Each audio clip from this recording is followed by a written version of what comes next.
Seluruh dunia mengalami kekacauan. Pandemi virus di mana-mana yang sulit berakhir. Dunia terasa mati seketika karena sepinya kota besar di seluruh dunia. Dokter-dokter di dunia berusaha menemukan vaksin. Hingga suatu ketika, salah satu dokter dari negara Republik Dolovo, yaitu Dr. Jisun, menemukan vaksin untuk virus tersebut. Mendengar hal tersebut, masyarakat antusias pergi ke rumah sakit untuk menyuntikkan vaksin tersebut. Mereka mengira semua akan berakhir. Namun, ini awal kekacauan.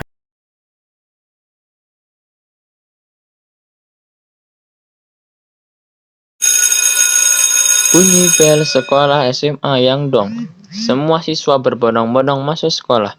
Tidak untuk salah satu siswa yang bernama Yungsi. Dia dikenal nakal oleh sekolah. Namun, Yungsi digemari banyak wanita karena mirip Lee Min Ho.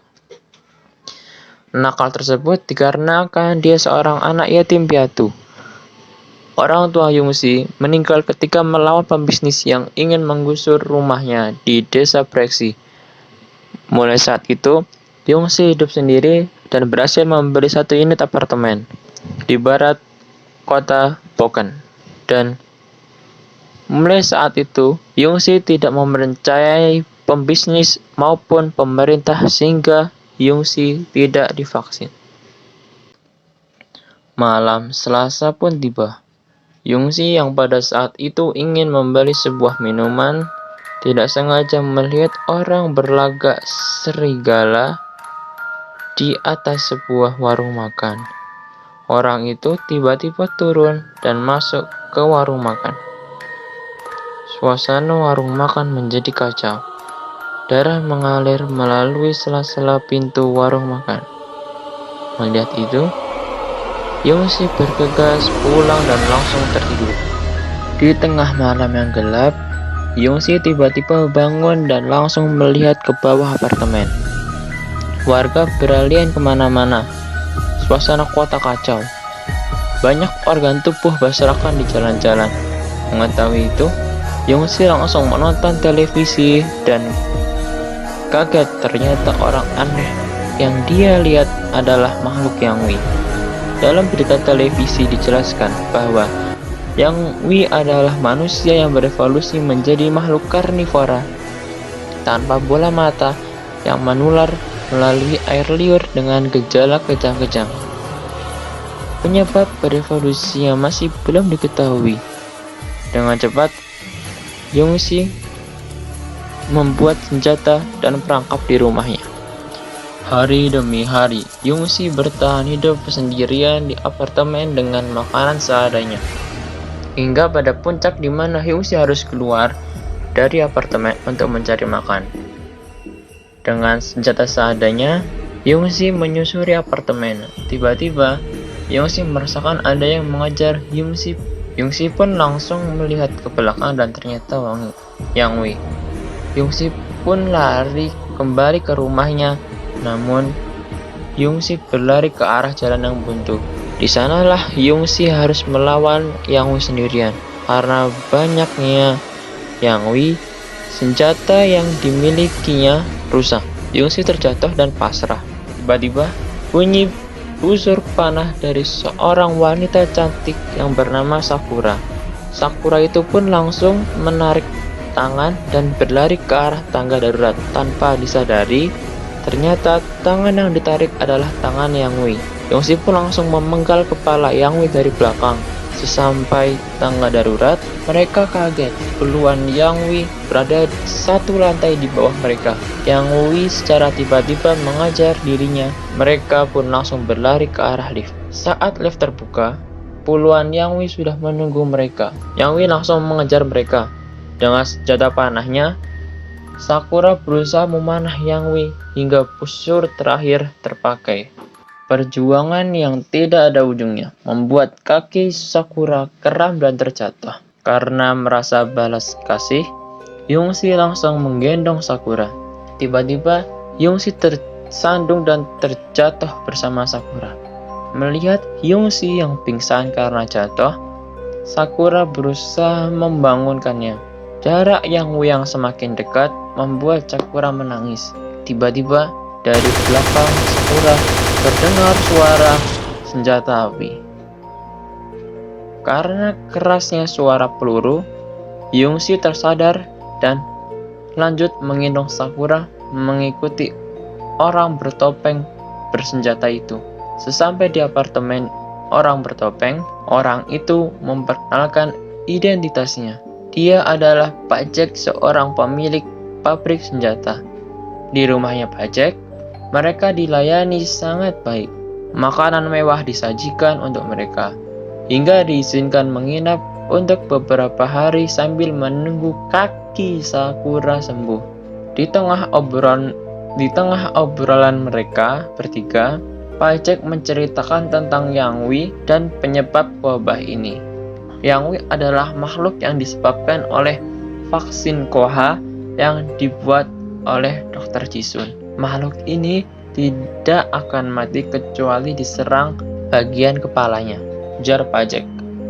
Waktu demi waktu yang panjang dilalui, persediaan makanan mulai menipis. Mereka mulai memikirkan bagaimana ke depannya. Tiba-tiba, terdengar suara helikopter tentara menyebarkan kertas. Kertas tersebut menyangkut di sela-sela jendela apartemen. Yongsi kemudian mengambil kertas itu dan membacanya. Kertas tersebut berisi tentang pihak militer sudah mengamankan area bandara. Dimohon bagi warga yang belum terinfeksi segera menuju bandara supaya warga yang belum terinfeksi bisa dipindahkan ke pulau lain. Mendengar berita tersebut, Pak Jack memerintahkan Sakura dan Yongsi membuka lemari senjata api, kemudian memilih sesuka mereka. Sementara Pak Jack menyiapkan mobil di bawah. Dengan jiwa perjuangan yang tinggi, Pak Jack berusaha ke bawah sendirian demi menyiapkan mobilnya. Sementara Sakura dan Yongsi turun menggunakan tali tambang. Setelah berhasil masuk ke mobil, mereka langsung menuju bandara. Jarak yang jauh mereka lalui. Akhirnya tiba juga di bandara. Mereka heran dengan situasi bandara yang sepi. Tanpa rasa takut, mereka segera menuju suatu ruangan di bandara. Ratusan tentara beserta warga lainnya sudah berada di sana membelakangi mereka. "Pak Komandan!" teriak Pak Jack. Pak Komandan kemudian melihat mereka dan menjawab, "Ya, ada apa?" ujar komandan. Seketika bola mata Pak Komandan terlepas. Pak Jack sadar bahwa militer sudah menjadi Yang Wei dan langsung menyuruh Yongsi dan Sakura lari ke mobil. Mereka langsung berlari ke arah mobil yang berada di basement bandara. Yang Wei yang mengejar mereka sangat banyak, sehingga Pak Jack memerintahkan untuk kabur. Saat mereka lari mendekati lift, tiba-tiba Pak Jack tersandung dan terjatuh sehingga kaki Pak Jack retak. "Lari, cepat lari, tinggalkan saja aku," teriak Pak Jack. Ketika sampai di lift, Yongsi ingin menolong Pak Jack, namun ditahan Sakura karena jarak Yang Wei dengan Pak Jack sangat dekat. Sampai di mobil, mereka segera keluar dari area bandara. Entah senang atau sedih yang harus mereka rasakan karena telah selamat, namun meninggalkan Pak Jack sendirian di sana. Ketika mereka sedang mengobrol, tiba-tiba mobil yang mereka tumpangi ditabrak oleh truk besar. Seketika mobil itu terbalik. Sakura pada saat itu langsung kehilangan kesadaran, sementara Yongsi berusaha membangunkan Sakura. Namun keadaan terjepit dan asap yang semakin banyak membuat Yongsi juga kehilangan kesadaran. Bunyi truk yang sangat bising membuat mereka tersadar. Mereka kaget karena mereka berada di sebuah truk yang berisi kelompok bersenjata. Tapi Mengapa mereka tidak berseragam militer? Lalu, dari mana kelompok ini mendapatkan senjata? Ujar Yongsi dalam hatinya. Karena curiga, Yongsi bertanya pada salah satu orang bermasker. Ketika sedang bertanya, tiba-tiba ratusan Yangwi terjun dari atap gedung dan mengejar truk tersebut. Kelompok bersenjata itu langsung menembak Yangwi yang mendekati truk. Karena keterbatasan peluru, beberapa orang penasaran keluar untuk menjadi santapan Yangwi. Satu persatu berjatuhan hingga tersisa Yongsi, Sakura, dan 3 orang bermasker. Karena Yangwi terus bertambah dan persenjataan mulai menipis, mereka pun mencari cara untuk mengalahkan Yangwi. Di tengah-tengah perbincangan, bunyi pukulan jatuh ke kepala Sakura dan seketika Sakura pingsan. Salah apa dia? Gentak Yongsi di pemukul kepala Sakura. Aku tidak suka ada pengganggu di sini, ujar pelaku pemukul tersebut. Pengganggu? Tanya Yongsi. Apa kau tidak ingat kejadian di desa Breksi? Akulah yang membunuh orang tuamu, ujar pelaku pemukul sambil membuka maskernya. Pak Jack? Tanya Yongsi sambil terkejut.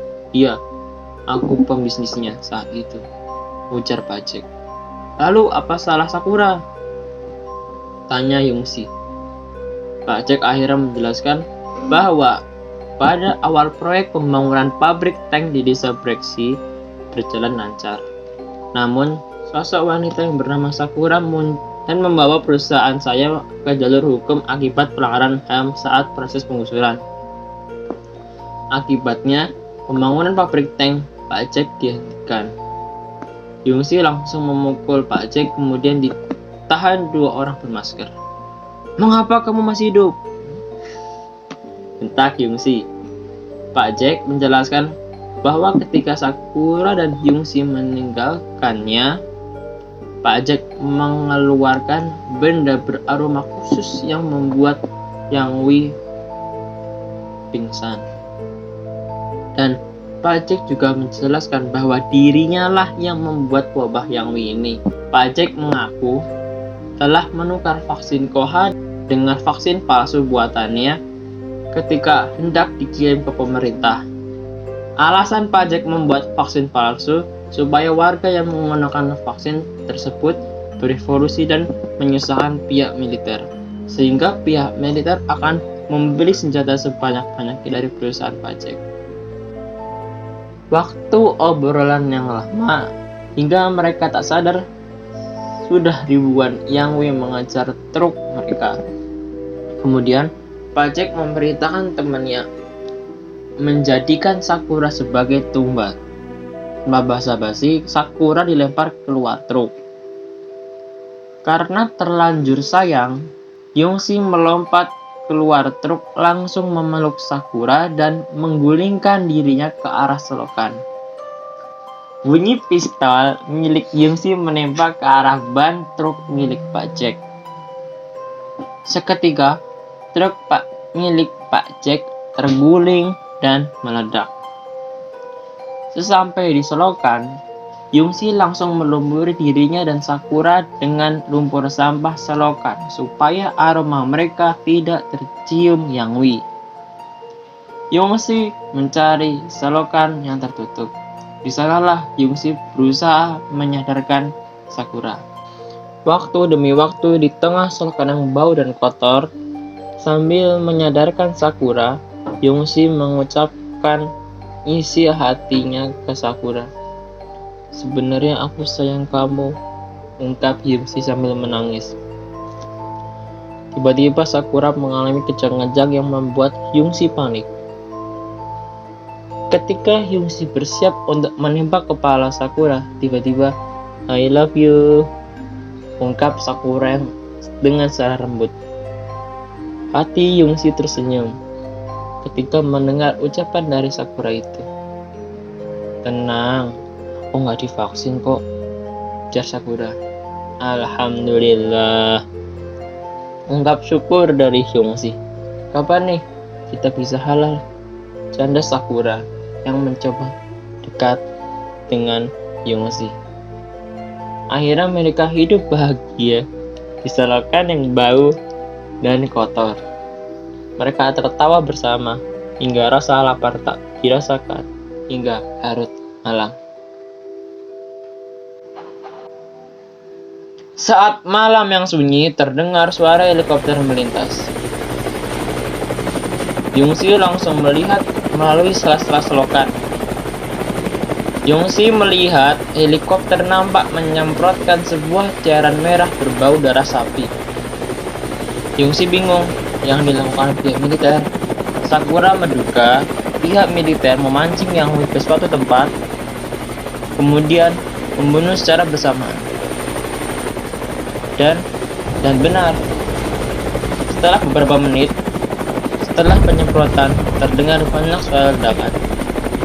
Mengetahui itu, mereka mencari saluran selokan yang lebih dalam agar terhindar dari jatuhnya bom. Setelah lelah mencari perlindungan yang aman hingga mereka tertidur. Mimpi yang indah bersama Sakura itulah yang dialami Hyungsi. Namun, suatu getaran di tanah merusak mimpi indahnya Hyungsi. Hyungsi menuju saluran selokan yang lebih dangkal. Untuk mengintip sela-sela, Hyungsi menuju saluran